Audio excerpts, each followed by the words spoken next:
তোমরা ওখান থেকে কথা বলছিলে, মিডিয়ার লোক দাঁড়িয়েছিল, এর পরে কোনো দিন কোনো প্রোগ্রামে গেলে এরকম আচরণ দেখাবে না, এটা ভালো আচরণ নয়। সমাজ নেতা যারা, তারা 2 মিনিট এসেছে কথা বলতেই পারে, তারা চলে যাবে। সাধারণত তারা আমাদের বক্তব্যের সময় থাকে না, থাকা উচিত তো থাকে না, তো উঠে যে সম্পূর্ণ সময়টা নিয়ে নেবে তা নয়, 2-1 মিনিট 2-4 মিনিট বলবে, তারপর চলে যাবে। এই সময়তে তুমি যদি ক্ষেপে উঠো তাহলে তোমার আচরণটা তার মনে থাকবে। একটু ধৈর্যের পরিচয় দাও, তিনি সমাজ নেতা এসেছে, সালাম করে 2টা কথা বলে চলে যাবে। তুমি যেভাবে রিডি করে উঠেছো, আমি আব্দুর রাজ্জাক বিন ইউসুফ, এটা তোমার কাছে আমি চাইনি, দুঃখিত, ওটা আমি পছন্দ করি না, এটার নাম ভালো আচরণ নয়। শোনো, আচরণ দিয়ে সমাজকে দুর্বল করার চেষ্টা করো। আরেকটা কথা মনে রেখো, অতীব গুরুত্বপূর্ণ, 2টা জিনিস দিয়ে ভাগ্যের পরিবর্তন করা যায়। 2টা জিনিস দিয়ে তাকদির কেটে আরেকটা লিখে নেওয়ার ব্যবস্থা করা যায়। 1, ভালো আচরণ, 2, দোয়া। করোনার সময়তে আমি বলেছিলাম, কারো যদি করোনা হয়ে যায়, আমি তার সাথে ভাত খেতে একসাথে প্রস্তুত, 1 প্লেটে। কারো যদি করোনায়, কেউ যদি করোনায় মারা যায়, আমি তার জানাজা দিব, আমি তার গোসল দিব। এতে যদি আমারও করোনা হয়, তাহলে আমি বলবো না এর কারণে হয়েছে, আমি বলবো পৃথিবী সৃষ্টির 50,000 বছর পূর্বে আমার নামে করোনা লিখা হয়েছিল, তাই হয়েছে। আমি এর কারণে বলবো না। কারণেই যদি করোনা হতো, তাহলে ঢাকা ফিউচার পার্কের মালিক করোনায় মারা যেত না। ওরা দেশের পানি খেত না। ওরা কোথাকার পানি খেত? বিদেশের। ওরা দেশের পানি খায় না। সতর্কতার অভাব নাই। আবার করোনার রুগী যে, ওর কাছে ওর ছেলে মেয়ে আমাকে যেতে দিবে না। আমি গেটে আছি, ওর আব্বা ওইখানে আছে, বলো হুজুর আপনি আসেন, আপনি আসেন না। বলো কি তুমি? তোমার আব্বার গায়ে হাত দিয়ে আমি বসে থাকবো? ঘন্টার ঘন্টা আমার অন্তরে ধাক্কা খাবে না? যদি ধাক্কা খাই, সত্যি আমি মুনাফেক, আমার ধর্মের উপরে বিশ্বাস নেই, আমি ভাগ্যকে বিশ্বাস করি না। আমি ভাগ্যকে বিশ্বাস করি, এ কথাই চূড়ান্ত। তোমার আব্বার গায়ে হাত দিলে আমার করোনা হবে, এই কথা তুমি ভুল বলছো। তোমার বাপ করোনায় মরে মরে, ওই যে খেয়ে যেটুকু রেখেছে ওটুকু ফেলে দিয়েছো। ও দেখো আর একজন ফকিরে তুলে খাচ্ছে, ওর করোনা হয়নি। কি বুঝাতে পারিনি কথা? করোনার লোকটা খাওয়ার পরে যেটুকু আছে সেটুকু কি করেছে? ফেলে দিয়েছে। ওটুকু কে খাচ্ছে? ফকির, ওর তো করোনা হয়নি। একজন ওষুধ বিক্রি করছে, তার জন্য তুমিও তার নামে পাগল হয়ে গেলে? এটাই তো আমার দুঃখ। মুহাম্মদ সাল্লাল্লাহু আলাইহি ওয়াসাল্লাম বলেন, আমার জীবনে বড় ভয়, আমার উম্মত ওদের সাথে মিশে যাবে। মিশতে মিশতে মিশতে মিশতে এমন ভাবে মিশবে, ওরা যদি মায়ের সাথে জেনা করে থাকে, আমার উম্মতও কি করবে? মায়ের সাথে জেনা করবে। 1 মিনিট মাঝে মধ্যে কথাটা দুঃখের সাথে বলি, যে লন্ডন সফর সাউথ হলে জুমার খুতবা দিয়ে নিচে নামছি, একটা লোক দৌড়িয়ে এসে বলছে, আমার ছেলেকে একটু দোয়া করে দেন, আমার ছেলেকে একটু দোয়া করে দেন। তো আমি মাথায় হাত দিয়ে দোয়া করতে দেখি মাথার এইখানে চুল কাটা আছে, 3টা দাগ দেওয়া আছে। তা আমি মনে করছি ওর মা মনে হয় চুল ছেঁটে দিচ্ছিল, ছেলে মনে হয় বিরক্ত করছিল, তাই এরকম দাগ হয়ে গেছে। তা এখন নেমে বাম দিকে সরতেই দেখি সাইনবোর্ডে দাগ। আমি বললাম ইন্না লিল্লাহি ওয়া ইন্না ইলাইহি রাজিউন। লন্ডনে এসেছি উপার্জন করে খেতে, আদর্শ বিক্রি করতে আসিনি, অসম্ভব। সকালে নাস্তা করতে ঢুকছি, ছেলে বের হচ্ছে ঘর থেকে, আর চাচা বাড়িতে ঢুকছে। তো সকালবেলা তো ছেলে বলছে গুড মর্নিং, চাচা বলল গুড মর্নিং।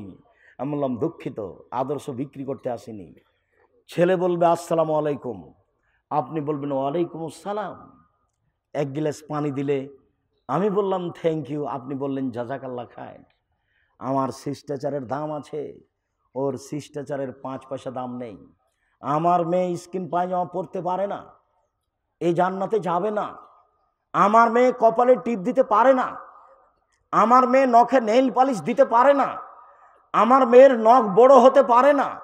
সব নবীর বৈশিষ্ট্য 10টি, সব নবীর বৈশিষ্ট্য 10টি। সব নবীর শিষ্টাচার 10টি। 1, দাড়ি বড় করা, কাটা হবে না, ছাঁটা হবে না। 2, মুছ কেটে ফেলতে হবে, চেঁচে ফেলতে হবে না। 3, অজু গোসলের সময়, পেশাব পায়খানার সময় পানি দিয়ে পবিত্রতা অর্জন করতে হবে। ওদের টয়লেটে পানি থাকে না, ওদের টয়লেটে পানি থাকে না। বার্মিংহামে গেছি সাইদকে সাথে করে, তো এখন আমি বলছি সাইদ টয়লেটে যেতে হবে, যে বলছে ওস্তাজি টয়লেটে পানি নেই যে। বলো কি? তাহলে পবিত্রতা, বলে টিস্যু দিয়ে পবিত্রতা অর্জন করতে হবে। ওর বৈশিষ্ট্যের সাথে আমাদের বৈশিষ্ট্যের কোনো মিল নেই। ওরা আফসোস করে বলেছিল, ধিক্কার দিয়ে, ঘৃণা করে, আফসোস করে নয়, ঘৃণা করে বলেছিল, সালমান ফার্সি জি তোমার নবী বড় মানুষ। ছি, কে বলেছে বড় মানুষ? আরে ও পেশাব করা শিখায়, ও পায়খানা করা শিখায়, ও বলে যে বাম হাতে পানি খরচ করতে হবে, পেশাব পায়খানা শিখায় যে সে বড় মানুষ? এটা কথা হলো? তখন সালমান ফার্সি বলছেন, জি আমার নবী বলেছেন পেশাব পায়খানায় বসলে কেবলার ব্যাপারে বিবেচনা করতে হবে। আমার নবী বলেছেন পেশাব পায়খানা থেকে পবিত্রতা অর্জন করলে পানি দিয়ে পবিত্রতা অর্জন করতে হবে। আমার নবী মোহাম্মদ সাল্লাল্লাহু আলাইহি ওয়াসাল্লাম বলেছেন পানি না থাকলে 3টি ঢেল ব্যবহার করতে হবে। আমার নবী বলেছেন ডান হাতে পবিত্রতা অর্জন করা যাবে না, বাম হাত দিয়ে করতে হবে। আমার নবী মোহাম্মদ সাল্লাল্লাহু আলাইহি ওয়াসাল্লাম বলেছেন হাড় হাড্ডি দিয়ে পবিত্রতা অর্জন করা যাবে না, গোবর দিয়ে পবিত্রতা অর্জন করা যাবে না, মাটি দিয়ে পবিত্রতা অর্জন করা যাবে, করতে হবে। এর নাম শিষ্টাচার, এর নাম শিষ্টাচার। মোহাম্মদ সাল্লাল্লাহু আলাইহি ওয়াসাল্লামের শিষ্টাচারের দাম আছে। বিবাহ পড়াতে হবে মোহাম্মদ সাল্লাল্লাহু আলাইহি ওয়াসাল্লামের শিষ্টাচারে। মেয়ের কাছে বিবাহ পড়াতে যেতে হবে না। মেয়ের কাছে, কুষ্টিয়া জেলাতে মেয়ের কাছে বিবাহ পড়াতে যায়, চ্যাংড়া ছুল্লু বরের কাছ থেকে দৌড়িয়ে উঠে যায় ওখানে, আর মেয়েটার কাছে গিয়ে বলে এত টাকা নগদ, এত টাকা বাকি, অমুক তোমাকে বিবাহ করতে এসেছে, তুমি তাকে স্বামী সত্ত্বে কবুল করো। তখনও বলে কবুল করলাম। 3 বার বলে, তারপর পুরুষের বৈঠকে আসে, এই ছেলে চলো যায় রংপুর, গাইবান্ধা, গোবিন্দগঞ্জ, এরকম বৈঠকে। ওরা ভিতরে গেছে, তারপরে এসেছে এখানে, যেখানে বর বসে আছে। বর কিভাবে বসে আছে এ দেখো। বর কথা বলতে পারবে না, অবাক কথা। বর কথা বললে বর বেয়াদব। আরে বর দিবে মোহর আর আপনি কথা বলবেন, সবই যে উল্টে আছে। শিষ্টাচার কি জিনিস কেউ যে বিবেচনা করতে পারলো না। এবার মহিলার ওখান থেকে এসে সবাই দাঁড়িয়ে আছে, তো যারা বসে আছে তারা বলছে আপনারা কে? তখন বলছে আমরা এই বিবাহের উকিল। মেয়ে কবুল করেছে? জি করেছে। আপনারা শুনেছেন? জি শুনেছি। তাহলে বসেন। মনে হচ্ছে হিন্দুদের বিবাহ লেগেছে, কলার গাছের চতুর্দিকে ঘুরে ধর্ম পাগল হয়ে গেছে। অবাক কথা, গোটা বৈঠক বলছে বসেন, কারো 5 পয়সা দাম নেই।